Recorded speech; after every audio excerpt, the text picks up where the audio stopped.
नमस्कार दोस्तों, शराबी सोमेश।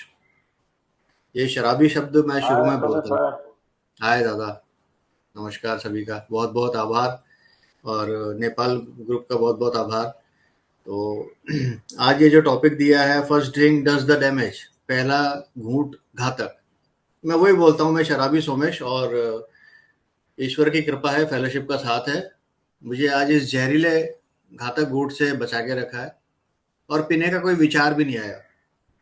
ये मैं रोज बोलता हूँ। और जब मैं फेलोशिप में जुड़ा था तो मुझे नहीं पता था कि क्या बोलना है। मैं एक शराबी हूँ। मैं सोचता था ये तो कल पिया था मैंने, आज नहीं पिया तो मैं तो शराबी था, आज थोड़ी हूँ। लेकिन मैं जैसे जैसे आता गया यहाँ पे फेलोशिप में जुड़ गया गया, मुझे पता लगा कि ये शराबीपन जो है वो अलग चीज़ है, शराब अलग चीज़ है। और ये शराबीपन की बीमारी जो है उसी से मैं ग्रस्त हूँ। और जब मैं जुड़ा यहाँ पे फेलोशिप में, मुझे बताया गया कि मैं बीमार हूँ। और ये जो बीमारी है, थ्री फोल्ड डिजीज बोलते हैं उसे, मेंटल ऑब्सेशन मतलब मानसिक खिंचाव, फिजिकल एलर्जी मतलब शारीरिक भूख जो बढ़ती रहती है, और तीसरा है स्पिरिचुअल बैंकरप्सी मतलब आध्यात्मिक शून्यता। ये थ्री फोल्ड डिजीज बोला गया था मुझे। और जब मैं शुरू में आया था, मुझे एक डॉक्टर साहब ने ही पहली बार इस प्रोग्राम्स के बारे में बताया था, फेलोशिप के बारे में। और उन्होंने ही पहली बार मुझे बताया था कि पहला घूंट घातक है। मैं और मेरी वाइफ उनके क्लिनिक में बैठे थे। और वो मुझे पता नहीं था वो फेलोशिप के, ए फेलोशिप के हमारे ट्रस्टी हैं, मतलब ट्रस्टी थे पहले, तो नॉन एल्कोहलिक ट्रस्टी। लेकिन मुझे उस उनकी बात पे ज़्यादा विश्वास नहीं हुआ। मुझे समझ में नहीं आ रहा ये ये क्यों बोल रहे हैं पहला घूंट घातक है, ऐसा क्या है मतलब। मैं तो पीता हूँ, नॉर्मली पीता की कोशिश करता हूँ। लेकिन हाँ, मैं हमेशा कंट्रोल में पीने की कोशिश में लगा रहता था। मेरी ज़िंदगी उजड़ गई थी, दुनिया बिखर गई थी, लेकिन मैं कोशिश करते जा रहा था कि उसको कंट्रोल कर लूँ मैं, जो नहीं हो पा रहा था। तो दोस्तों, आज इस सुंदर टॉपिक पे मैं ये बताना चाहूँगा पहले तो कि मेरा जो पास्ट था वो कैसा था, मैं कैसा था। और ये पहला गुट घातक क्यों बना, मतलब मेरे लिए ऐसा क्या था उसके अंदर। और उसके बाद मैंने कैसे काम किया उस पे, how how to away this first fatal drink, कैसे मैंने उसको दूरी बनाई। और आज तक मैं कैसे बना के रखा हूँ, इस पे मैं थोड़ा आपको अपना समय ज़्यादा गवाते हुए थोड़ा थोड़ा बताऊंगा सब चीज़ों पे। तो दोस्तों, मेरा शुरुआती दौर जो था, पास था मेरा 23 साल का शराबी दौर था। इसमें मैं कॉलेज में जब गया तो मुझे सीनियर द्वारा बियर पिलाई गई और बोले कि पी के देख, कुछ नहीं होता। और मुझे ये था कि यार सब पीते हैं, मैं भी पीऊंगा, थोड़ा तो पीना बनता है। और खाने पीने में मैं वैसे ही होशियार था। तो वो मैंने पिया। और पीने के बाद मुझे एक इफेक्ट जो आया, उसका इफेक्ट जो हमारी बिग बुक में भी लिखा है कि पुरुषों और स्त्रियों को उसका इफेक्ट अच्छा लगता है, वो मुझे अच्छा लगने लगा। और मैंने कभी भी कोई प्रोग्राम होता तो वो प्रोग्राम मेरा वो शराब के साथ ही होता था। लेकिन जैसे जैसे मेरी कॉलेज से निकला, बाहर निकला मैं, और उसके बाद जब मेरी शादी हुई तब मैंने वो चीज़ छोड़ दी थी। शराब को छोड़ दिया था मेरी वाइफ के कहने पे, पहले साल छोड़ दिया था। क्योंकि मेरी हरकतें बिगड़ जाती थी। और वो पहला घूंट घातक कब बन जाता था मुझे पता नहीं चलता था। तो वो शराब मैंने छोड़ी। फिर वापस मैंने न्यू ईयर पार्टी में फिर चालू कर ली। मैं तमिलनाडु रहता था 4.5 5 साल। मेरे को भाषा नहीं आती थी समझ में, लेकिन मुझे लगता था कि ये अच्छा ज़रिया है लोगों से कनेक्ट होने का। और वहाँ पे मेरे जो सीनियर बॉसेस लोग थे, या फिर जो टीम वर्क जो मैं बोलता था, टीम बनानी है मुझे, तो टीम बनाने में काफ़ी मदद करते ही है शराब। तो वो पीने लग गया था मैं। लेकिन यार, मैंने अपने बॉस से, जिससे मेरे संबंध मधुर करने थे, वो किसी किसी पार्टी में मैं उसी को ही गालियाँ दे देता था पीने के बाद। और मुझे होश नहीं रहता था। आज भी उसने मेरा नंबर ब्लॉक करके रखा है। खैर, धीरे धीरे गाड़ी आगे बढ़ती गई। और मैं भी धीरे धीरे वो प्रोग्रेसिव डिजीज जो है वो धीरे धीरे मेरी बढ़ती गई। और मुझे ये पता नहीं चल रहा था कि मैं कर क्या रहा हूँ अपने साथ। मेरे तमिलनाडु से फिर महाराष्ट्र गया, महाराष्ट्र फिर मुंबई गया। मुंबई में मेरी जॉब जो थी बड़ी अच्छी लगी। तो मुझे लगता था यार 2 घंटे तो मैं खुद के लिए निकालूंगा। मुझे आराम चाहिए, मुझे दुनिया से सबसे अलग एक एक एक एक अपना समय चाहिए। और इतना कमा रहा हूँ, बच्चों को पाल रहा हूँ, परिवार पाल रहा हूँ, है ना, तो इतना तो बनता है। तो वो जो 2 घंटे का जो मैं टाइम लेके निकलता था अपने अपने लिए, वो भी सिर्फ वीकेंड्स में, शनिवार रविवार, वो बढ़ते बढ़ते यार वो बहुत ज़्यादा बढ़ गया था। और शनिवार रविवार का जो शराबी था वो दिन का शराबी हो गया था, डे नाइट का शराबी हो गया था। मैं बॉम्बे में जब चर्च गेट जॉब करने जाता था कोलाबा, तो चर्च गेट पे बियर मिलता था माइल्ड, तो मैंने वो पीना स्टार्ट किया कि भाई एक ही लेंगे, फिर नहीं लेंगे। लेकिन वो लेने के बाद वो 3-4 हो जाती थी। उसके बाद फिर वहाँ से अंधेरी लोकल पकड़ता था। अंधेरी पे जाके फिर बार अणी रेस्टोरेंट वहाँ बैठ के और हार्ड मारता था। तो कई बार तो मुझे पता नहीं चलता था कि मेरा बैग किधर गया। मतलब वो लोकल में ही विरार में बैग छूट जाता था, वो आगे चली जाती थी ट्रेन, मेरी सारी उतर जाती थी। फिर मैं वहीं खड़ा रहता था। जब ट्रेन रिटर्न आती थी तो बाय गॉड ग्रेस मेरा बैग वहीं ऊपर पड़ा रहता था, वो मैं लेकर आता था। 2-3 बार हुआ वो, बैग मिल गया। पैसे चले गए, वो भी नहीं पता कैसे चले गए। तो कहने का मतलब है यार, वो मैं कई बार मैंने सोचा कि यार अभी मैं ना नाप के पीऊँगा। मैं सिर्फ़ एक थोड़ा-सा लूँगा, बारिश आ रही है, बढ़िया मौसम है यार, मेरे को थोड़ा पीना है, मेरे को एन्जॉयमेंट चाहिए, मेरे को दिमाग में 1 2 का 4 बनाना है। वो लेके मैं पीने लगा और अपने आप से बात करने लगा, हेलो सोमेश, हाय, ठीक है ना? नॉर्मल हूँ? मेरी आवाज़ लड़खड़ा रही है नहीं? नहीं। हाँ, ठीक है। मतलब मैं अपने आप को वीडियो कॉल पे वो बात करता था फ़ोन पे कि भई मैं सही तो हूँ ना? घर जाके सही तरीके से पेश आ सकता हूँ ना? तो वो एलर्जी तो चालू हो गई। मुझे पता नहीं था। और मैं यार एक के बाद एक पीते-पीते फिर वो पूरा जहन्नुम बना दिया। मतलब वो ज़हरीला घूँट ही साबित हो गया मेरा उस रात के लिए, अगले दिन के लिए भी। कितने लोगों से मैंने सम सब तो तोड़े, मैंने अपने रिश्ते तोड़े, कितने लोगों को गालियाँ दी फ़ोन पे, क्या-क्या नहीं बोला। और घरवालों को तो बहुत ही परेशान किया, वाइफ़ को, बीवी को, बच्चों को, सबको। मतलब ऐसा हताश, निराश कर दिया था ना, वो समझ नहीं पा रहे थे क्या करें इसके साथ। मेरी वाइफ़ डॉक्टर के पास लेके गई थी वहाँ पे बॉम्बे में, और डॉक्टर साहब ने मुझे बताया, देखो भई, जब ग्रीन सिग्नल हो तो पीने का, येलो आए तो धीरे-धीरे करने का, और रेड सिग्नल आए तुम्हारे दिमाग में तो रुक जाने का। अब मैं हँस रहा हूँ, वाइफ़ ने सर पकड़ लिया, ये क्या डॉक्टर है यार, इतने मुश्किल से तो डॉक्टर को दिखाने आए हम, अपॉइंटमेंट ले लेके, और ये ऐसी बातें कर रहा है। अब मेरे को हँसी आ रही है। अब मुझे लगता था कि वो सिग्नल तो मेरे सारे ग्रीन हो जाते थे, पहले पैक पीने के बाद ही, पहला घूँट पीने के बाद ही, सारे सिग्नल ग्रीन हो जाते थे, उसमें रेड का नाम ही नहीं था। तो ढक्कन बंद करना आता ही नहीं था यार। तो अभी उसमें मैं ये देख रहा था कि क्यों मैं पहला ड्रिंक लेता था। तो जो मेरी अल्कोहलिक साइकिल थी, जो ये जो विष चक्र बोलते हैं उसको, वो चक्र जो था अल्कोहलिक साइकिल का, डॉक्टर विलियम डी सिल्वर साहब ने बताया था, हमारे डॉक्टर, जो डॉक्टर ओपिनियन में, कि वो एक रेस्टलेस इरिटेबल डिसकंटेंट कंडीशन आती थी। कि भाई मेरे बैंकर का फ़ोन आया, भाई तुमने ईएमआई नहीं भरी, मेरे बॉस से झगड़ा हो गया, भाई तुमने काम नहीं किया, मेरे घरवाली से झगड़ा हो गया, मैंने किसी लेडी मेंबर से इंटीमेसी करनी चाहिए, उसने धुतकार दिया, या फिर मेरे बच्चों ने रिजल्ट अच्छा नहीं दिया, जैसे मेरी एक्सपेक्टेशंस थी वो पूरी नहीं हुई, तो कुछ भी रीजन बना के मेरे अंदर एक रेस्टलेस कंडीशन आ जाती थी, और उससे मैं चिड़चिड़ा हो जाता था। और जो डॉक्टर विलियम डी सिल्वर था, उनका कहना बिल्कुल सही था, ये आरआईडी का आने से ही उससे दूर जाने के लिए मुझे एक इफेक्ट चाहिए था।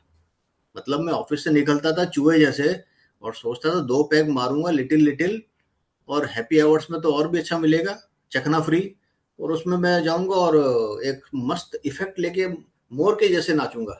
मैं मोर के जैसे नाचने जरूर जाता था, लेकिन उसके बाद एक पैग के ऊपर एक पैग, एक पैग के ऊपर एक पैग, तीसरा चौथा के बाद तो मैं शेर बन जाता था। अरे जो सोमेश चूहे से मोर बनने गया था, वही सोमेश अभी शेर बन के दहाड़ रहा है, लोगों को गालियां दे रहा है। उसी बॉस को गाली दे रहा है जिसने दोपहर को उसको डांटा था। उसी वाइफ को गाली दे रहा है जो पूछ रही है कि घर कब आओगे। मेरी इतनी हिम्मत बढ़ जाती थी, मैं शेर बन के चिल्लाता था। और वापस से और पीने के बाद, और पीने के बाद जो फिजिकल एनर्जी काम करती थी मेरी, वो पीते पीते मैं कब सुअर के जैसे नाली में पड़ा था या रोड पे सोया था, मुझे नहीं पता था यार। इतनी बुरी दुर्गति हो गई थी। तो रेस्टलेस वो जो अस्थिरता थी मेरे अंदर, वो तो हमेशा बनी रहती थी। मुझे मेरे बॉस लोग कहते भी थे, थोड़ा मेडिटेशन करो, थोड़ा ध्यान लगाओ, तुम बहुत इधर उधर भटकते रहते हो, तुम्हारा मन भटकता रहता है। सही बात थी, वो एक कारण था। दूसरा, इरिटेबल, मुझे जैसे लगे ना कि सामने वाले की गलती है और उसने गलत बोल रहा है वो, तो मैं इरिटेट हो जाता था, मेरे हाथ पैर फूल जाते थे, मेरी आंखें चढ़ जाती थी, मुझे गुस्सा करना ही था।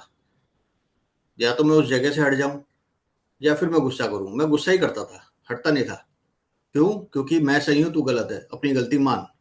वो मेरे को वैसी परिस्थितियाँ बहुत चिड़चिड़ापन में लेकर आ जाती थी। मैं चिड़चिड़ा होते हुए गुस्से में आ जाता था और फिर मैं पीने जाता था। और तीसरा जो सबसे इम्पोर्टेंट है, डिसकंटेंटमेंट, मतलब असंतुष्टता। दोस्तों वो जो चीज़ है ना, वो हमेशा मेरे दिल में रहती थी, क्योंकि मैं आखिरी के जिस समय, जब मैं आखिरी दौर में था, जब दारू के, तो 2020 21 22 23 के समय, तो उस समय मैं अकेलेपन में रहता था यार। और वो अकेलेपन में ना एक एक कहीं वुल्नरेबल कंडीशन आती थी, मतलब असुरक्षितता की भावना आती थी यार। और वो दोनों जब मिलती थी तो एक मेरे अंदर एक बीज बो देती थी। वो बीज क्या था? मुझे कोई स्वीकार करे, मुझे कोई अनकंडीशनल प्यार करे, मुझे कोई मुझे कोई अपनाए, जैसा मैं हूँ वैसा अपनाए।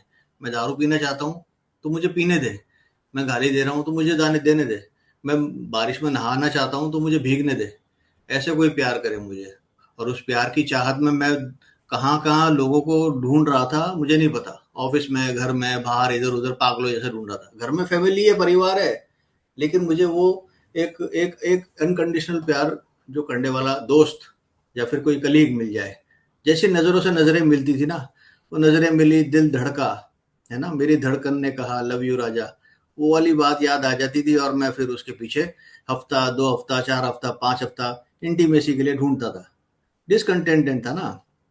धीरे धीरे वो नहीं मिलती थी, गड़बड़ हो जाता था, लफड़ा हो जाता था। और मैं पागलों के जैसे वापस से रोता हुआ घर आता था। घर पे वही, तुमने पी ली, झगड़ा हो गया। फिर मैं वही सच्चे प्यार की तलाश में भटकता रहता था, अगले दिन, 2 दिन, 4 दिन। तो ऐसे करते करते पिछले आखिरी के जो सालों में मैं हमेशा डिसकंटेंटमेंट में रहा था। क्यों? क्योंकि वो चिड़चिड़ापन, वो जो सर्चिंग थी मेरी, ढूंढने की जो चाहत थी, वो चाहत कभी पूरी नहीं होती थी। और वो उसने मेरे और मेरे जो बाकी जो दुनिया थी, वर्ल्ड जितना भी दुनिया है, उन सब के बीच में एक दीवार बना दी थी। मेरे खुद के बीच में दीवार बना दी थी। सोमेश सोमेश से कट गया था, सोमेश दुनिया से कट गया था, और सबसे बड़ी बात, सोमेश उस भगवान से कट गया था। उससे कटते ही मैं स्पिरिचुअल बैंकरप्ट हो गया यार। तो ये डिसकंटेंटमेंट मेरे जीवन में तब आ गया। फिर मैं अकेला पीने जाता था। पहले तो लोगों के साथ पीता था, पार्टियों में पीता था, लेकिन अब मैं सोमेश खुद का शराबी हो गया। 24 घंटे का बोतल में रखता था, बैग में रखता था मैं हमेशा। बाइक पे जाऊं, कोई सिग्नल पे गाड़ी रुके, गट गट गट। अरे यार, हालत ऐसी थी कि मेरे को उसी में मजा आने लगता था। मुझे नशे में रहना ही अच्छा लगता था। मेरे घर वाले, परिवार वाले, ऑफिस वाले, सबको पता लग गया था मेरी नौकरियां जा रही थी। लेकिन मैं नहीं समझ रहा था यार। फिर मैंने अपनी वाइफ को बार्गेनिंग किया, चल अपन है ना ज्योग्राफी चेंज करते हैं, अपन नेटिव जाते हैं, अपने गाँव में जाते हैं, राजस्थान जाते हैं। वहाँ जाके रहेंगे, माँ बाप के पास 25 साल हो गए रहे नहीं, अपन इधर उधर भटक रहे हैं, कभी कभी तमिलनाडु, कभी कहीं। तो वहाँ जाके रहेंगे, सही चलेगा। दोस्तों 2 महीना सही चला मैं। फिर वही बारिश का मौसम, अगस्त, जुलाई अगस्त आया। राजस्थान की कचौरियाँ साथ में, और वो हाथ में दारू आ गई फिर से। वो कैसे आई पता नहीं मेरे को दोस्तों। अच्छी खासी जीवन शैली चल रही थी मेरी। तो मेरा कहने का मतलब ये, जो डॉक्टर साहब ने, विलियम डी सिल्वर ने चीज़ बताई है, आरआईडी, वो बताई है क्योंकि उन्होंने 40,000 लोगों का ट्रीटमेंट किया।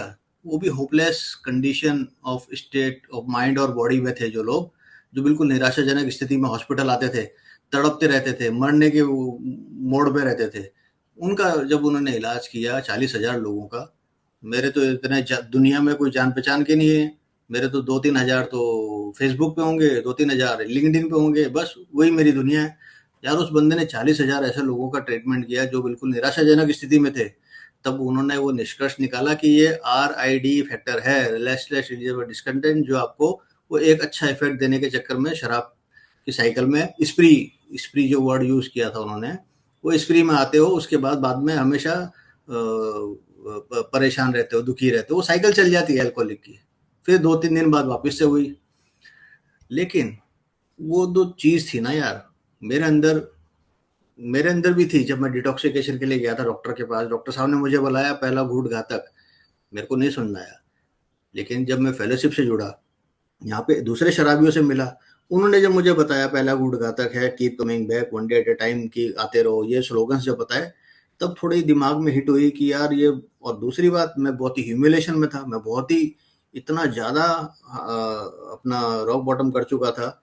मैं रेलवे ट्रैक पे पड़ा था, वहां से उठा के मेरे को ईश्वर ने फिर फेलोशिप में भेजा, एक स्टेट से दूसरे स्टेट।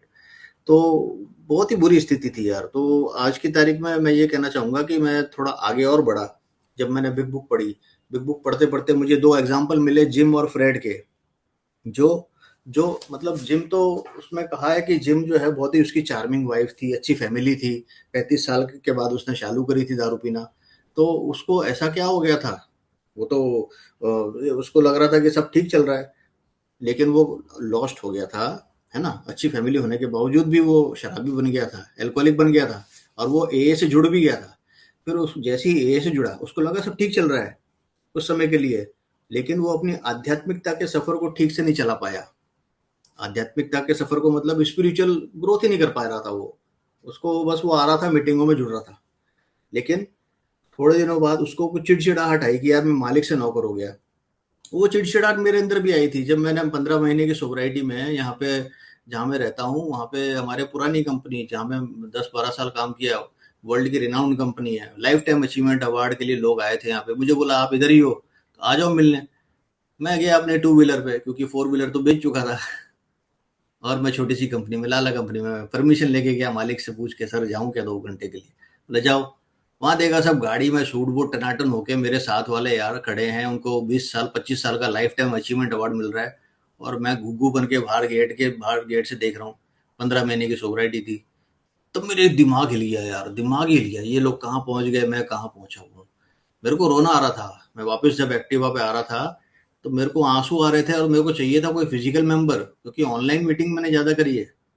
मेरे 750 में से 600 दिन ऑनलाइन पे वन डे एट टाइम निकले हैं।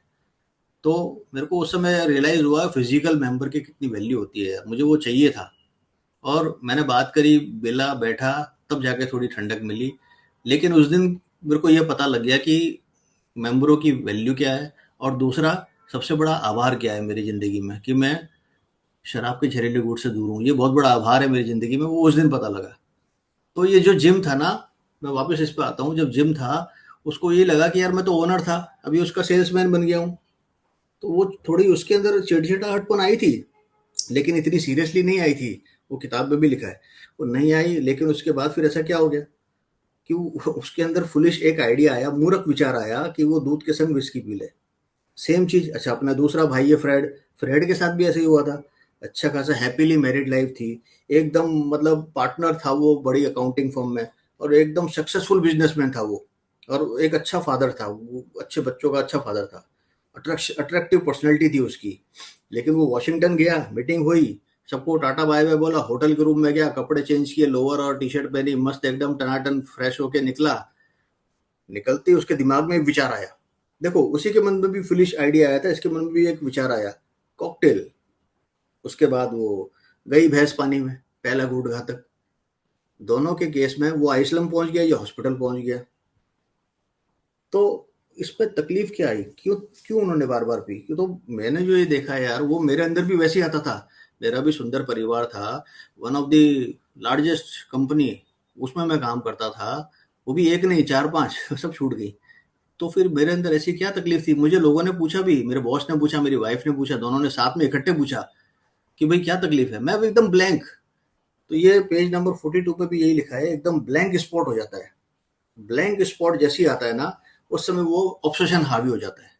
तो जहां तक मेरा ख्याल है, वो आरआईडी से ज्यादा मेरे को वो ब्लैंक, मेंटल ब्लैंक स्पॉट से ज्यादा कनेक्शन मिला, जो पेज नंबर 42 पे लिखा है, मानसिक खालीपन। वही मानसिक खालीपन इन दोनों की लाइफ में चल रहा था, जिम और फ्रेड की। जहाँ पे वो बच नहीं पाए, वो पहला घूंट पी ही लिया उन्होंने। एक ने दूध में मिला के, एक ने कॉकटेल में मिला के। लेकिन वो दोनों की हालत जो हुई, वो एक आइसलम में वापस से पहुंच गया, दूसरा फिर से हॉस्पिटल में पहुंच गया। जब वो उसके ए मेंबर आए, वो उसको देख देख के मन मन मुस्कुरा रहे थे। क्यों? क्योंकि मैं जानता था, मानता नहीं था। मेरी भी हालत ऐसी हुई थी। मैं भी जब फेलोशिप में जुड़ा और 6 महीने तक सोबर चलता रहा, मुझे लगा यार सेल्फ कॉन्फिडेंस आ गया था मुझे भी। और मेरे अंदर वो जब वो विलिंगनेस विल पावर में कन्वर्ट हो गई थी, मैं वापस अपनी विल पावर में आ गया था। तो उसके बाद मैं होली पे भी देखा यार, ये लोग पी रहे हैं, मैं नहीं पी रहा हूँ। और मैं अकेला लेता था, लोनलीनेस पे था। वहाँ पे गेस्ट हाउस में एक बिहारी बाबू, एक बंगाली बाबू पीते थे, मैं नहीं पीता था, बट बैठता था उनके साथ। Slippery people, slippery places. बस वही सेल्फ कॉन्फिडेंस लेड हुआ मुझे। थोड़े समय में मैं मीटिंगों से कट गया। थोड़े समय में स्पिरिचुअली, जैसे कि जिम के बारे में कहा है, वो स्पिरिचुअलिटी के दूर हो गया। मैं भी स्पिरिचुअलिटी से दूर हो गया, ग्रोथ ही नहीं कर पा रहा था मैं।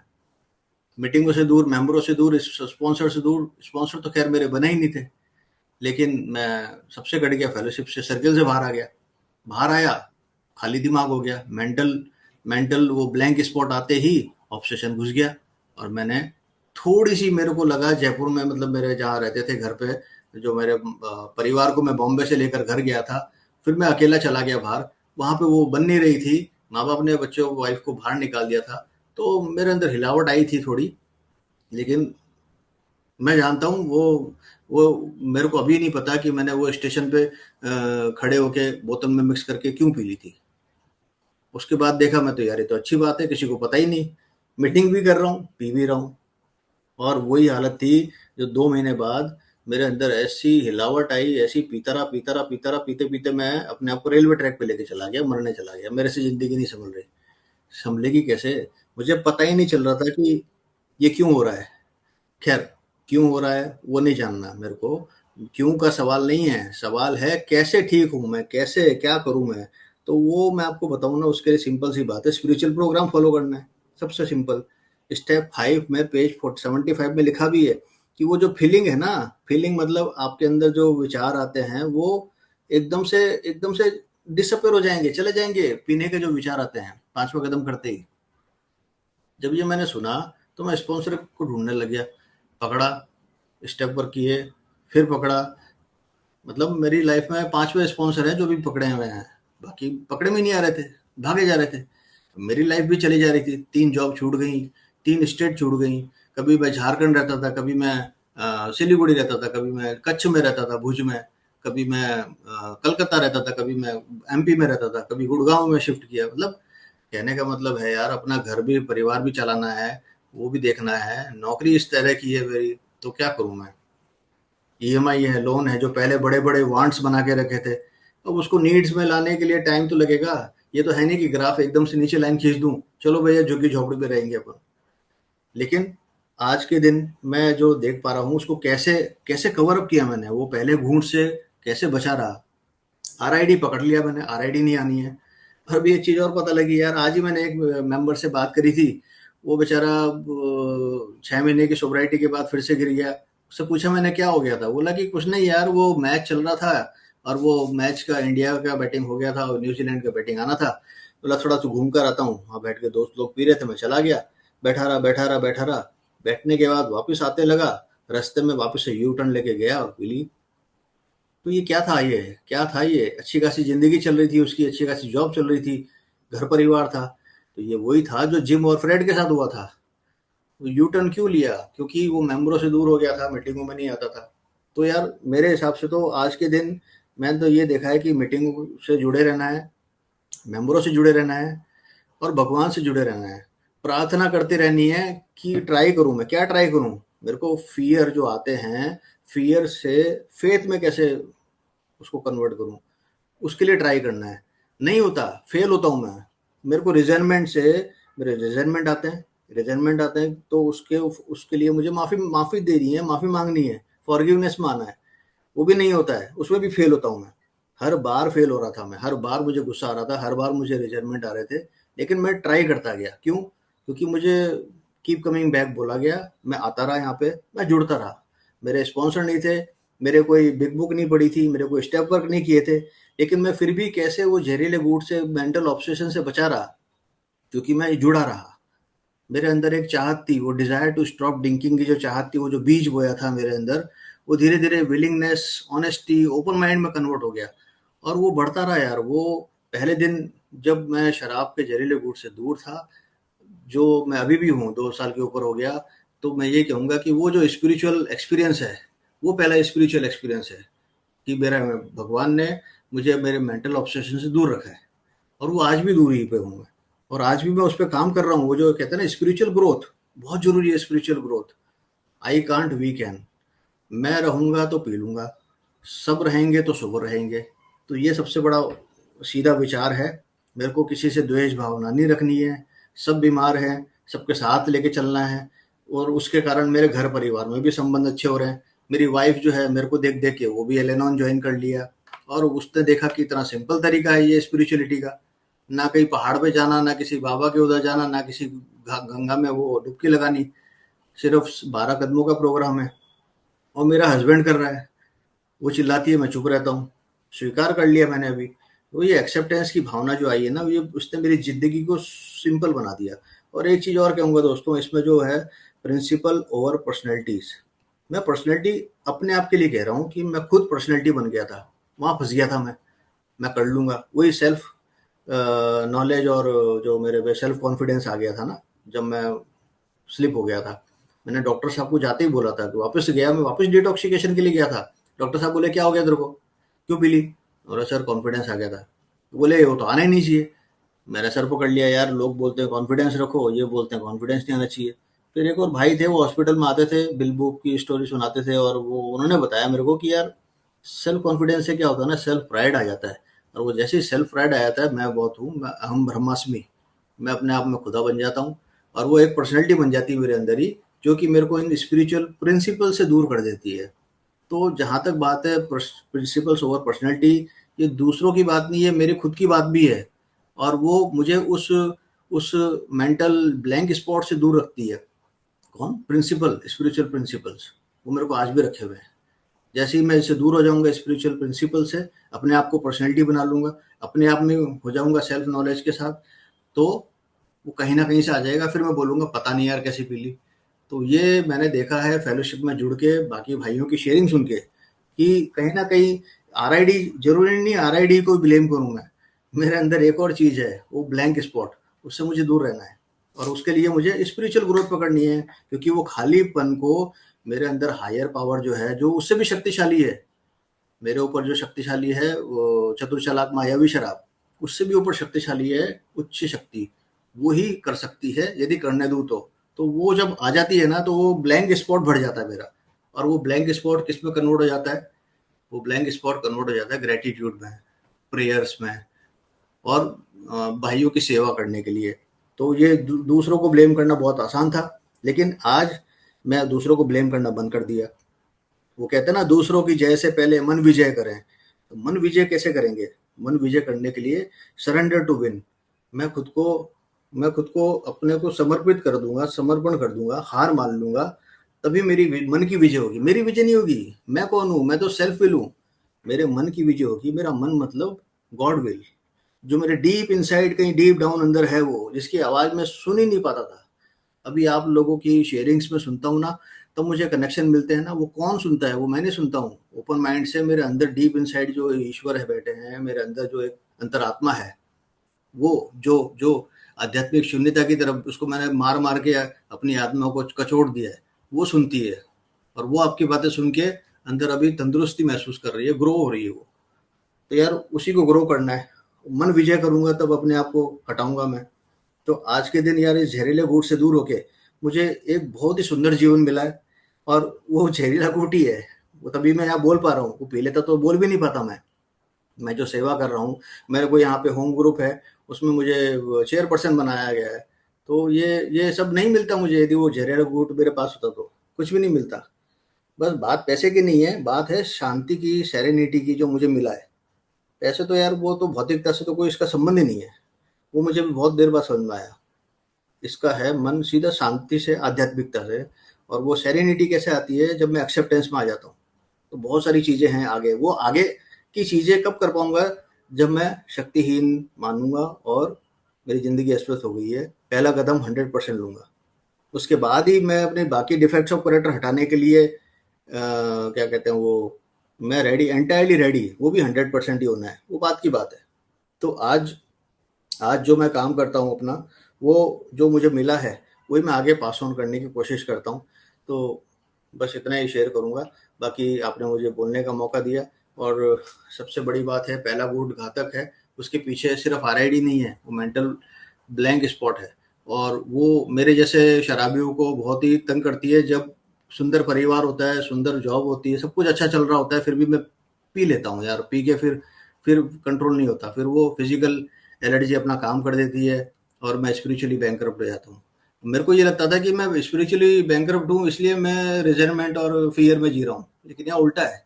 रिजर्नमेंट ज़्यादा है, उसी के लिए मैं बैंकरप्ट हूँ। अब रिजर्नमेंट से फॉरगिवनेस में आने के लिए मुझे ट्राई करना पड़ेगा, और वो एक दिन में नहीं होगा। धीरे धीरे धीरे धीरे होगा, तो उसके लिए मुझे यहाँ आना पड़ेगा। कहने का मतलब है स्पिरिचुअली ग्रोथ करनी है और सबको साथ में लेके चलना है। तो इतना ही कह के मैं अपनी समाप्त करूंगा। थैंक यू सो मच दीपक भाई।